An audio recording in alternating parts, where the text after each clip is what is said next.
Bueno, que el Señor les continúe bendiciendo.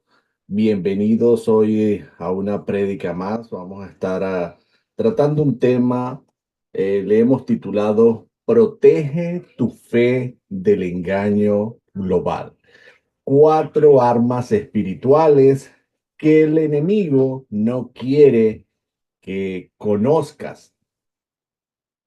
Y dicho esto, pues vamos a ahorita entrar a la introducción, pero antes de ir a la introducción, pues quiero que se quede con esta imagen en su mente, ya que la lucha que nosotros tenemos no es contra sangre ni carne, es contra principados, potestades, es una lucha que se libra una batalla y obviamente hay una guerra, la cual ya Jesús se ha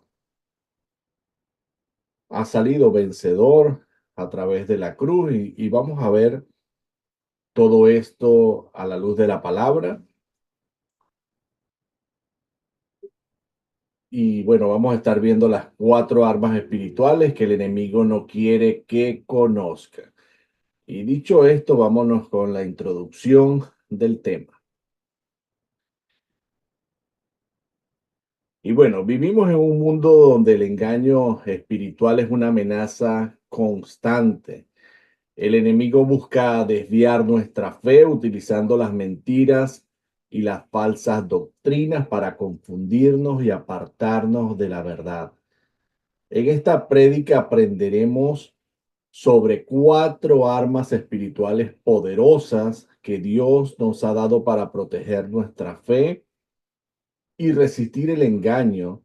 Estas armas son vitales para mantenernos firmes en la verdad y son precisamente las que el enemigo no quiere que conozcamos. Y bueno, vamos entonces a ir con la primera. Y sabemos que tenemos armas espirituales como es el hecho de la oración, el ayuno también se nos presenta a nosotros en las escrituras como una arma espiritual, el resistir. Pero fíjense que aquí nos habla de la obediencia como la primera arma contra el engaño. Y es que cuando nosotros nos damos cuenta que fue desde el inicio que el hombre comenzó a desobedecer las instrucciones que Dios le dio cuando estaba en el jardín y desde allí vino toda una serie de eventos desafortunados producto de la desobediencia. Entonces vamos a ver que una de estas armas que el enemigo no quiere que nosotros la pongamos en práctica, porque la Biblia también dice, obedeced a Dios, resistí al diablo y él huirá de vosotros. Entonces, cuando nosotros obedecemos a Dios y nosotros resistimos al maligno, el enemigo huirá de usted. Usted no necesita ni siquiera hacer una oración para reprenderlo. No hay que hacerle, como le llaman en la religión católica y en otras cosas, que le llaman un exorcismo, cuando sacan a espíritus malignos de una persona mediante unos rituales y unas cosas extrañas. Aquí es algo tan sencillo como obedecer. Cuando nosotros obedecemos a Dios, esa es la primera arma y vamos a ver qué nos dice la escritura respecto a esto. Sabemos que hemos llegado a conocerlo si obedecemos sus mandamientos. El que afirma, yo lo conozco, pero no obedece sus mandamientos, es un mentiroso y no tiene la verdad. Entonces, mis amados hermanos, amigos que nos están viendo a través del YouTube, esto no lo inventé yo, esto está allí en la escritura. Simplemente nosotros estamos haciendo estudios bíblicos y a través de la experiencia de poner en práctica estas cosas, uno se le va revelando la escritura y uno puede compartirla hoy aquí en este lugar público para que usted pueda tener este conocimiento. Pero fíjese qué importante. Dice, sabemos que hemos llegado a conocerlo si obedecemos sus mandamientos. Entonces, si uno no obedece los mandamientos, uno nunca va a poder conocer a Dios. Jesús dijo, todo aquel que escucha mis palabras y las hace, le enseñaré a quién es semejante.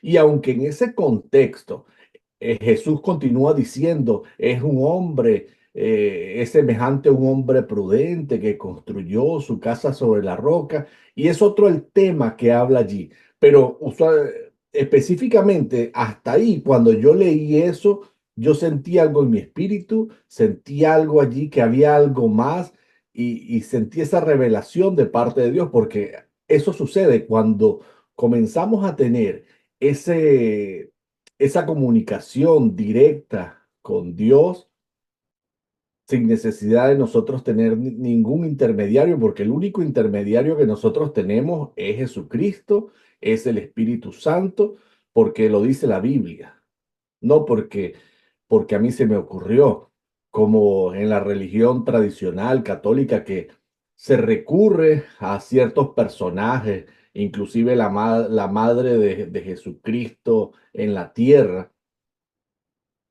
quien ella misma se refirió a él como Señor. Entonces, no pudiese ella ser superior a él si ella le llama Señor. Pero bueno, ese ya es otro tema para no desviarnos del asunto. Sigamos entonces acá. Dice, sabemos que hemos llegado a conocerlo si obedecemos sus mandamientos. Entonces, eso es importante para que nos sea revelado al Señor. Nos sea revelado el Señor en nosotros.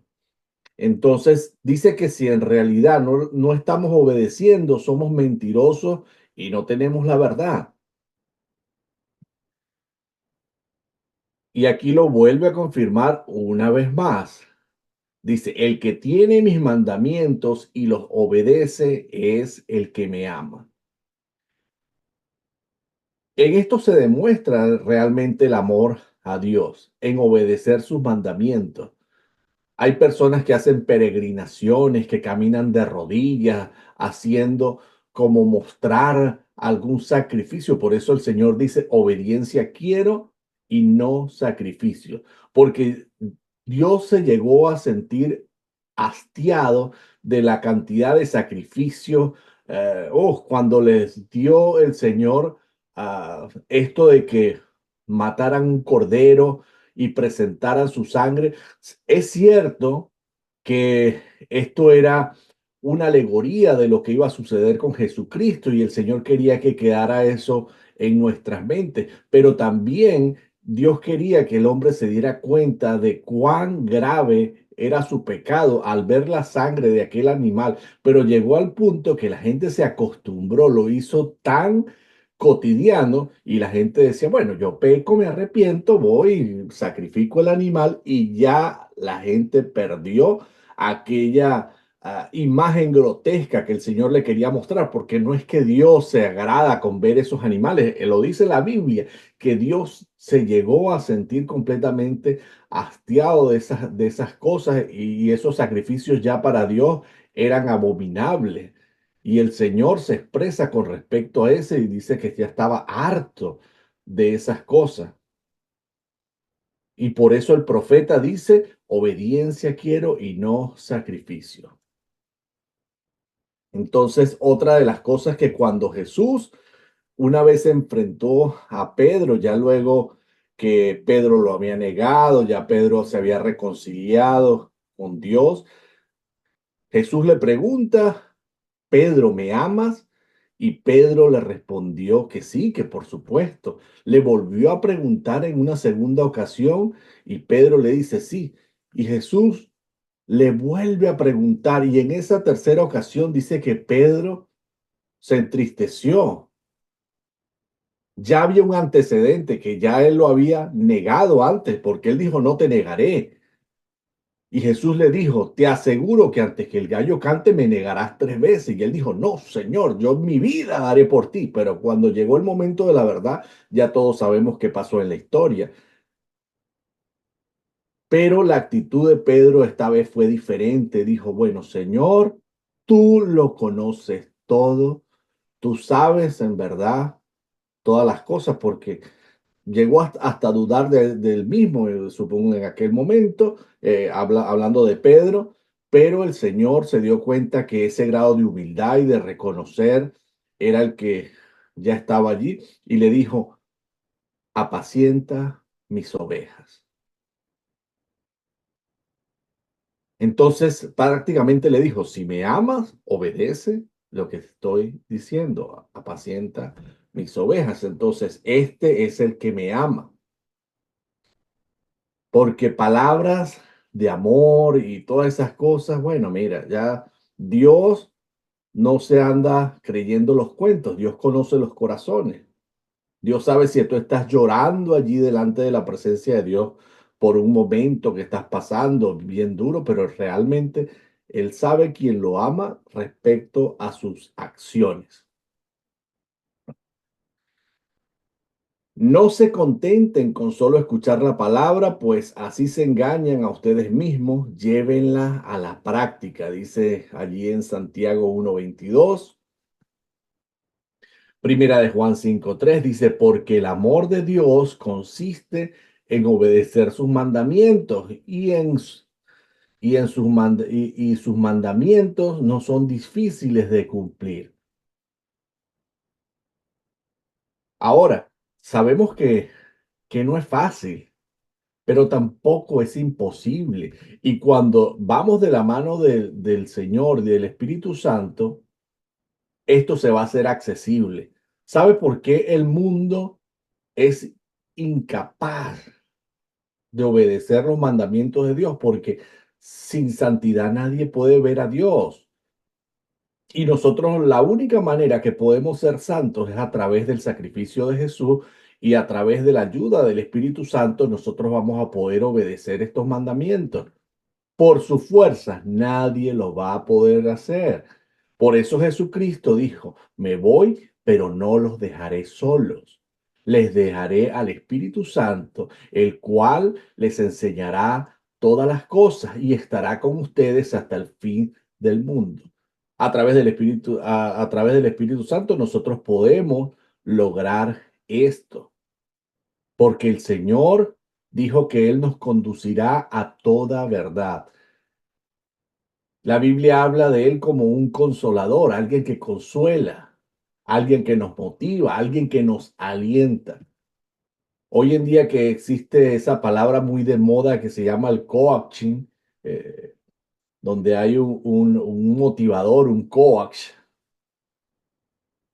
que es una persona que está siempre allí eh, dándole palabras de motivación, palabras de aliento, haciéndole ver la identidad a las personas para que salgan adelante. Se usa eso.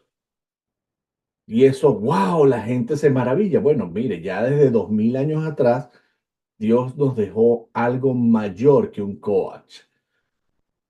Al Espíritu Santo en el latín se traduce como el Paracletos, porque el Paracletos era esa persona que estaba haciendo una especie de coach, ahí un entrenador cuando estaban la gente practicando los juegos estos de competencia al estilo de los Juegos Olímpicos. Eso ya existía desde esa época. eh, y, y esa es la función del Espíritu Santo, estar acompañándonos y asistiéndonos a nosotros allí. Otro punto, vivir en verdad desde el principio. ¿Por qué? Porque Jesús es la verdad. Y si nosotros vivimos en Cristo, vamos a vivir en la verdad. Dios quiere que seamos íntegros. Mire, el rey David, la regó bien horrible, cometió errores. Si usted piensa que usted tuvo errores graves, no, los de David están en otro nivel. Pero David aprendió a reconocer. David dijo, he pecado contra el cielo y contra ti.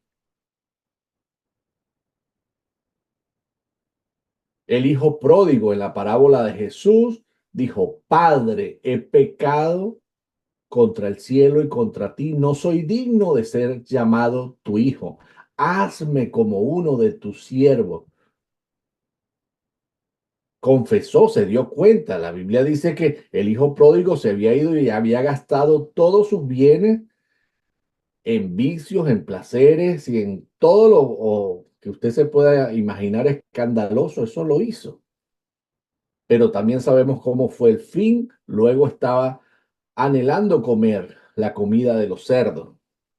Entonces debemos vivir en verdad en el principio porque es un principio que Dios nos ha dejado allí con el cual nos va a recompensar. Dios quiere que nosotros seamos auténticos, que vayamos en pos de una perfección, entendiendo que nosotros no somos perfectos. Perfecto es Él, pero Él nos perfecciona. Primera de Juan 1:1 dice, lo que ha sido desde el principio, lo que hemos oído, lo que hemos visto con nuestros propios ojos, lo que hemos contemplado y lo que hemos tocado con nuestras manos, esto les anunciamos respecto al verbo que es vida. Entonces, tenemos que escuchar, tenemos que ver. Mire, bien, es bien cierto que bienaventurados los que creyeron y no vieron, pero aun cuando Tomás le dijo, Señor, si yo no toco allí tu mano y toco allí la cicatriz, pongo el dedo, meto el dedo allí en donde quedó allí la cicatriz de la herida, donde te traspasaron los clavos, si yo, hasta que yo no creo. Y Jesús, ¿qué le dijo? No, no, no, él dijo, ven y ve, ven. Pero dijo Jesús, bienaventurados los que no necesitaron eso. Sin embargo, nunca se negó. Entonces Dios quiere que tú veas. Dios quiere que tú experimentes también. Si tú necesitas ver con tus propios ojos para tener una mayor convicción, ve al Señor. Pídele que te muestre, porque sabes que a veces simplemente necesitamos ver para sentirnos más confiados.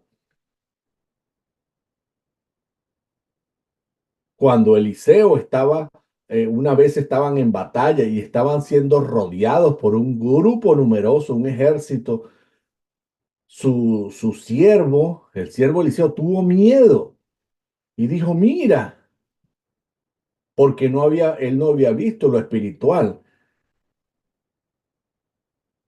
Y vemos que allí en esa escena le dice él, bueno, y le permitió que Dios le abriera los ojos y cuando los ojos le fueron abiertos se dio cuenta que eran más los que estaban con ellos.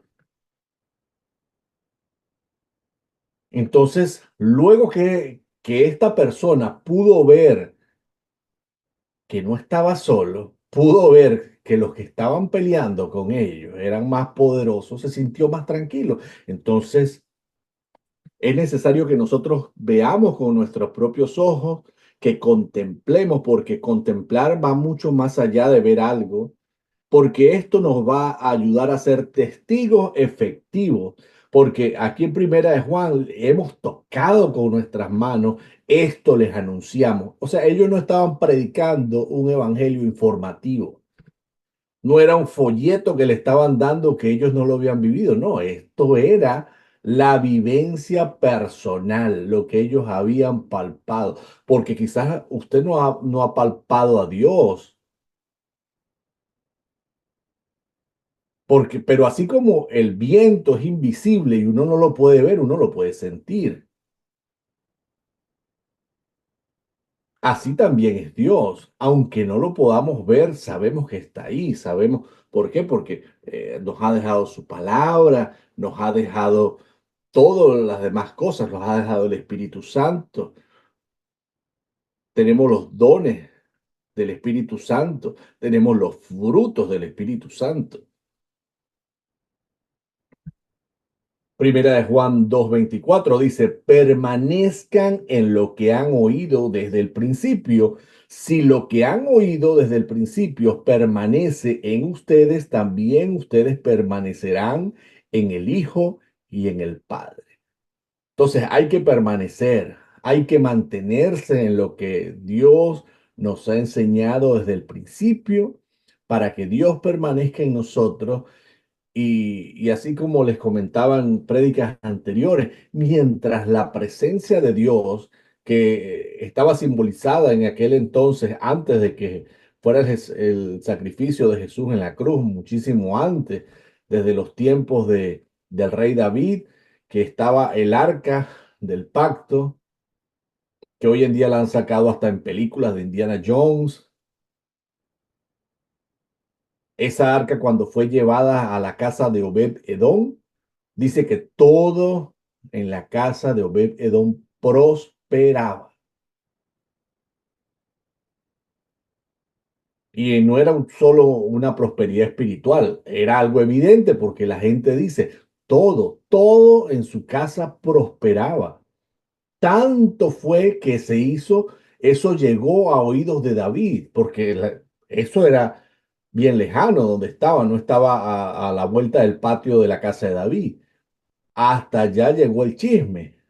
Wow, mira, desde que dejamos el arca, todo le prospera y así la presencia del Señor. Entonces, tiene que permanecer esa presencia del Señor en nosotros y eso va a ser si permanecemos en lo que Dios nos ha enseñado. Jesucristo es el mismo ayer, hoy y por los siglos. Entonces, Dios no es variante, no es que ayer pensaba una cosa y hoy cambió de actitud. No, ya las promesas que están ahí en la Biblia son eternas. Y el Jesucristo que hoy nosotros predicamos es un Jesucristo que está vivo. Nosotros, más allá del Jesucristo histórico que aparece en los libros de historia, nosotros predicamos un Cristo que está sentado hoy a la diestra del Padre.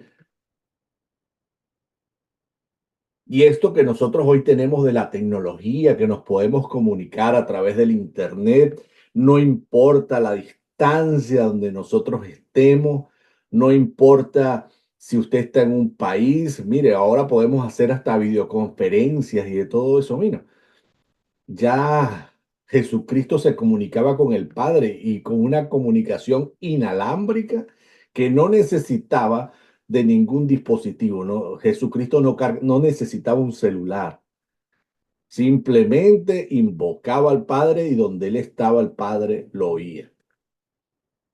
Le contestaba, le enviaba lo que necesitaba. No necesitaba a Jesucristo si necesitaba pagar algo que tuviese que pagar con dinero. No tenía que decirle, oye, Señor, mándame una transferencia, voy a sacarla allí en un cajero para pagar la deuda. No, Jesucristo invocaba y el Señor le respondía sin necesidad de todas estas cosas. Y ese es el mismo ayer, es el mismo hoy y es el mismo por los siglos.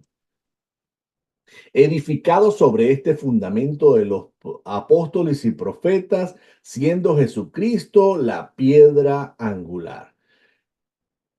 Entonces allí los profetas, los apóstoles dejaron todo esto ahí en las escrituras, las tenemos, por eso tenemos ese Nuevo Testamento que fue escrito, inspirado en el Espíritu Santo y cuando uno lee detrás de todas esas páginas hay unas historias que fueron escritas literalmente con su sangre, porque fueron perseguidos, el mismo Jesucristo fue crucificado.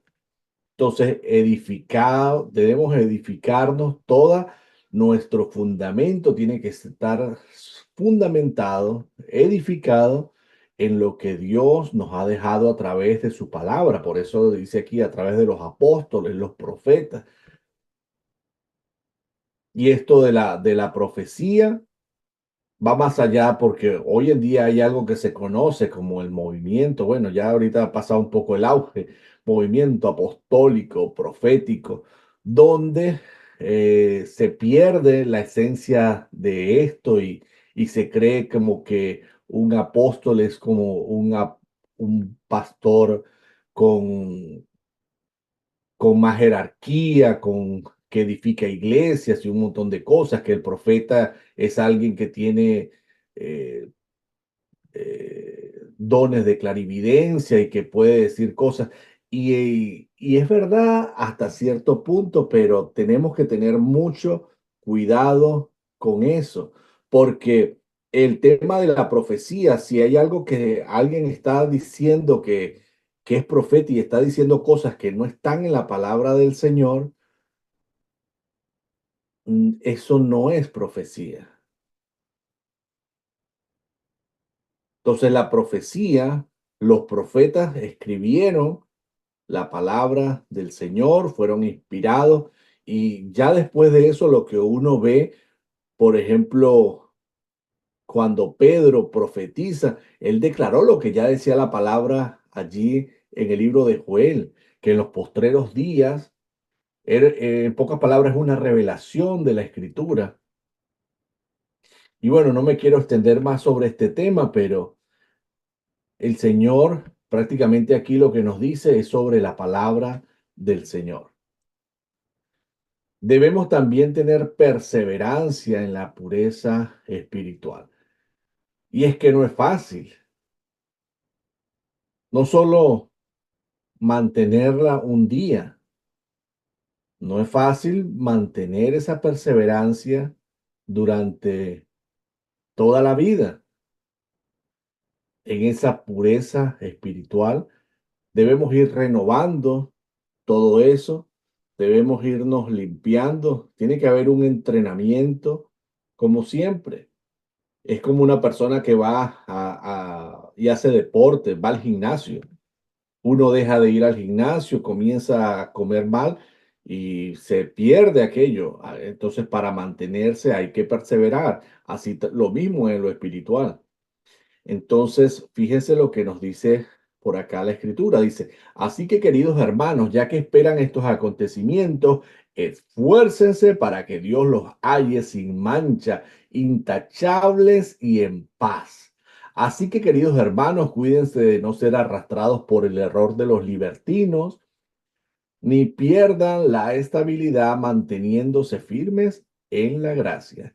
Entonces, vemos que esto requiere un esfuerzo, si no, no dice esfuércese. Y esforzarse es hacer algo más allá de la simple fuerza. Le toca que uno a veces apretar los dientes un poco y darle. Se suda uno. Cuando uno se esfuerza, si usted está moviendo un objeto pesado, una mesa para que lo visualice, está empujando un auto, requiere que uno use más de la fuerza normal. Hay que pujar allí. Y así toca que hacer también en la vida para uno poder mantenerse sin mancha, intachable y en paz.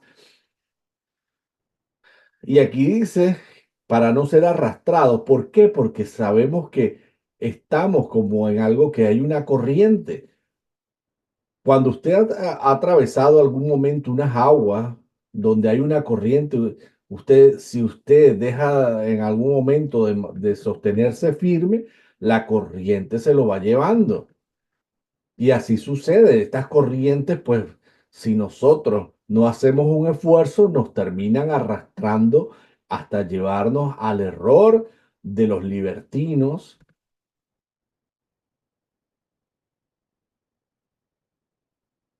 y nos hacen perder la estabilidad. En pocas palabras, nos vamos a caer.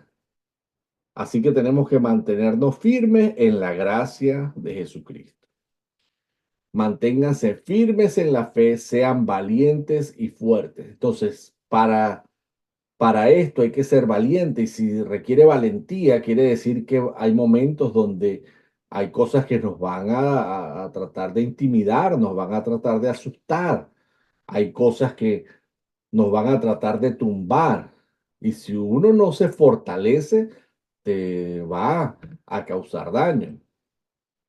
Permaneced pues firmes en la libertad con que Cristo nos hizo libres, y no volváis a ser sujetos al yugo de esclavitud. Y bueno, la escritura dice que al que Cristo libertare será verdaderamente libre. Entonces Cristo nos hizo libre, dice que no volvamos. Y es que hay una cosa que es ser verdaderamente libre. Porque, por ejemplo, hay gente que no está en prisión y sin embargo no es plenamente libre. Hay gente que está atada a vicios, atada a placeres. Uno puede estar atado a las deudas, atado a una cantidad de cosas, atado a las emociones. Y no es uno el que gobierna, sino que gobiernan las emociones. Para que usted lo visualice, una persona adicta a las sustancias ilícitas muchas veces hace cosas descabelladas, producto de esa misma adicción, porque es la adicción quien lo controla. Y así nos sucede a nosotros en cosas de nuestra vida. Y por eso la Biblia dice que no volvamos, porque cuando no estábamos en Cristo, Cristo ya nos liberó, hemos sido libres de todas aquellas cosas que antes nos esclavizaban. Nosotros no sabíamos que estábamos siendo esclavizados. Nosotros pensábamos simplemente que estábamos siendo libres, pero realmente no era así. Realmente esas cosas nos estaban robando los recursos, la energía y la vida misma. ¿Y cómo lo logramos? Bueno, la Biblia dice, sed pues imitadores de Dios como hijos amados y andad en amor como también Cristo nos amó.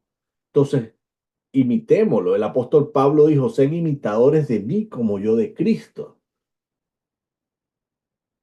Hagamos todo esto que el Señor nos dice, y sobre todo el amor los unos por los otros. Porque cuando nosotros tenemos amor, cuando nosotros amamos a Dios, nos amamos a nosotros mismos, amamos a las personas que están a nuestro alrededor, y eso nos va a ayudar a ser justos con cada uno, nos va a ayudar a ser íntegros, nos va a ayudar a que podamos ser prósperos en todas las áreas. Ahí vendrá la salud, vendrá el amor, vendrá la provisión económica, todas las cosas vendrán a nuestra vida siendo imitadores de Dios. Y tenemos que asegurar la promesa. Fíjese que Dios nos ha dado a nosotros incentivos, cosas para que nosotros, además de preservar la misma salvación, que ya es un gran regalo, por eso dice la Biblia que Dios es bueno y Dios conoce nuestra naturaleza. ¿Por qué la conoce? Pues Él lo hizo, Él nos hizo, Él es el fabricante, Él sabe cómo funcionan nuestras emociones, cómo funciona nuestra lógica, cómo funciona eh, todo lo que nosotros somos. Él mismo lo colocó allí. Entonces, aseguremos esa promesa eterna que Dios nos ha dado allí para motivarnos, porque así como este veterano allí de guerra está haciendo una condecoración allí a este soldado, así la Biblia habla de nosotros como soldados de Cristo. Y cuando dice como soldados es porque hay una estructura, aunque hoy en día se le ha tratado de dar mucho un enfoque a la iglesia, similar a una empresa, que mucha gente lo ha transformado allí y lo ha manipulado, porque sí es cierto que el Señor habló de los negocios de mi padre, para dar ese enfoque de que se viera una estructura de organización, todo lo que es el cuerpo de Cristo. Pero fíjense que Jesucristo usó la palabra cuerpo.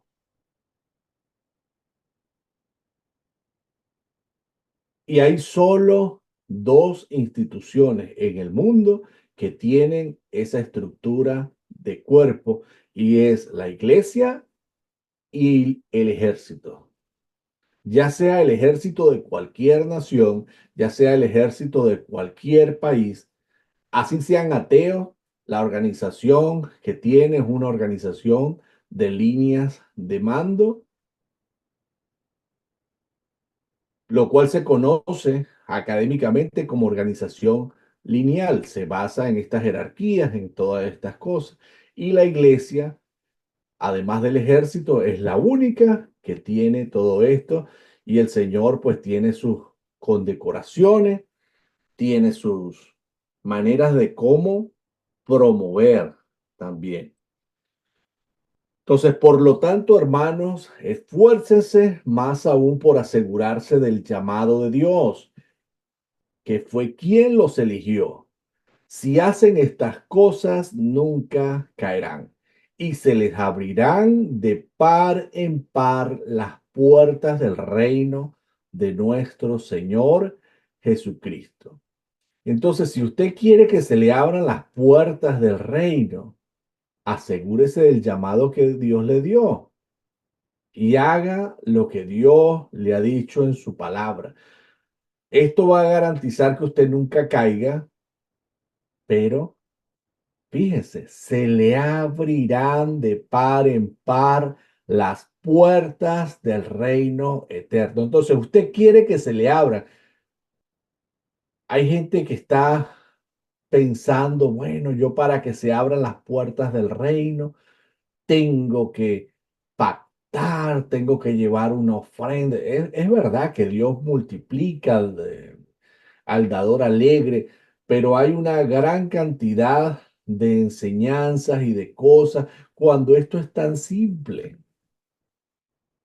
Si usted quiere que sea, mire, uno no necesita ni rituales extraños, no necesita oraciones extrañas para que esto suceda. Uno lo único que tiene que hacer es hacer la voluntad de Dios y se le van a abrir de par en par las puertas del reino eterno. Lo dice allí la Biblia.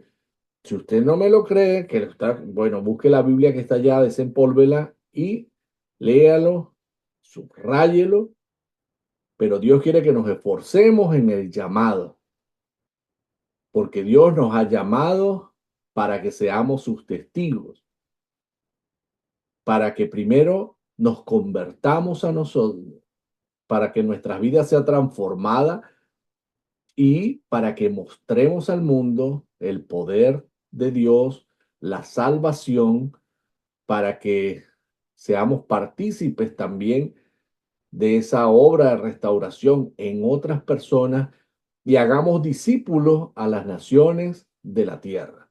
A eso nos ha llamado a discipular, nos ha llamado a llevar la salvación. Eso que nosotros hoy estamos recibiendo, usted está recibiendo aquí a través de esta palabra, luego usted tiene que llevar a otras personas, llevar el mensaje, no solamente informativo, sino dando el ejemplo, siendo un modelo. Y cuando digo un modelo es así como cuando uno prueba un producto, un champú. Si uno no usa el champú, cuando usted usa ese champú, ese acondicionador que ayuda para que el cabello se vea bonito, la gente, sin que usted diga nada, la gente le va a ver el cabello y le dice, oye, mira, qué bonito se te ve el cabello, ¿qué te hiciste? Y usted simplemente le va a decir, oh, usé este producto. Lo mismo sucede. Cuando la gente vea el cambio en tu vida, la gente va a decir, wow, qué diferente estás ahora, qué bendición. ¿Qué hiciste? Y usted lo único que le va a decir es lo que Dios ha hecho en su vida. Así de sencillo se predica el evangelio del Señor.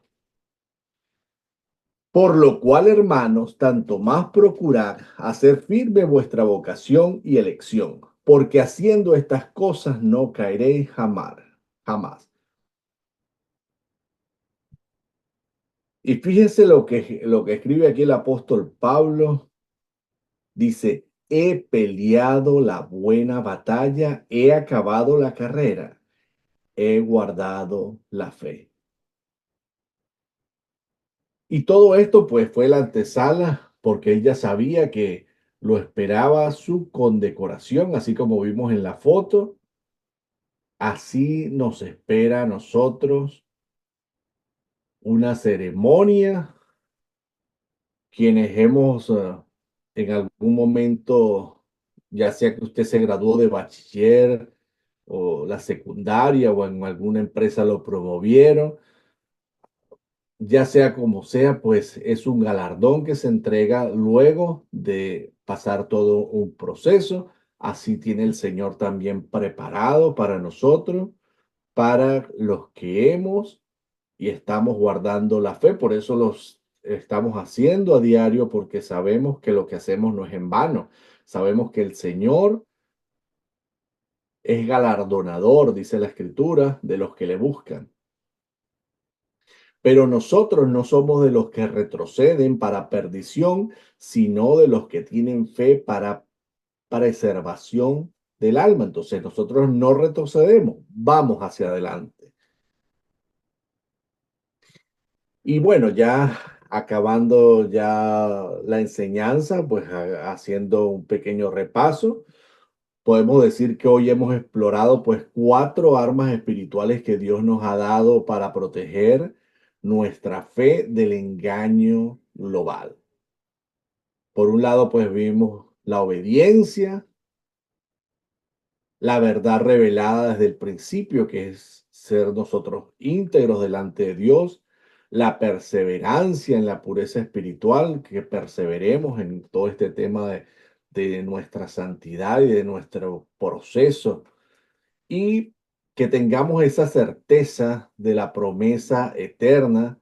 Esas pues son herramientas poderosas que el enemigo no quiere que conozcamos, ya que al utilizarlas podremos resistir cualquier ataque y mantenernos firmes en nuestra fe. Y como último les quiero dejar lo que dice la escritura en segunda de Pedro capítulo 1, verso 10 dice, por lo tanto, hermanos, esfuércense más aún por asegurarse del llamado de Dios, que fue quien los eligió. Si hacen estas cosas, nunca caerán. Y bueno, que el Señor les continúe bendiciendo. Esta era la palabra que quería compartirles. Si usted ha sido bendecido por esta palabra, compártala con otros, los que nos ven a través del YouTube, dele me gusta, compártalo y bueno, vívalo, sobre todo vívalo para que usted mismo experimente el poder de Dios en su vida. Que el Señor les bendiga. Me despido de las personas que nos ven a través del YouTube.